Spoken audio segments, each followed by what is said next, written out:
got two guys out there. One wants to go out and rescue one, and the other one wants to... What we're doing out here for these 3 days is practicing effectively going in and grabbing a victim when we're in our suits and on ropes. Underneath your arms like this? Yeah. Okay. And then you're going to pull your slack tight off of that.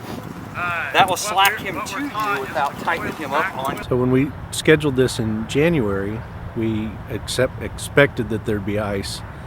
Unfortunately, this winter has been warm enough that we haven't had any. So we took this opportunity to go ahead and do some cold water training because the lakes are still cold. We have a number of lakes and streams and ponds in the district. So we wanted to make sure that we had our skills as honed as we could.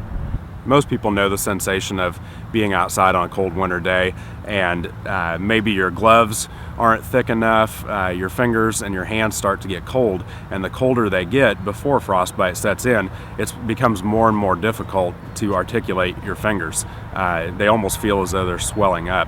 So that makes it very difficult to hold onto a rope and be pulled out of the water. If a victim is unable to grab a rope or hold on to an object that we pass out to them, that's going to be the time where we go in the water to grab them, and that's what we're practicing today. Luckily, we haven't used it.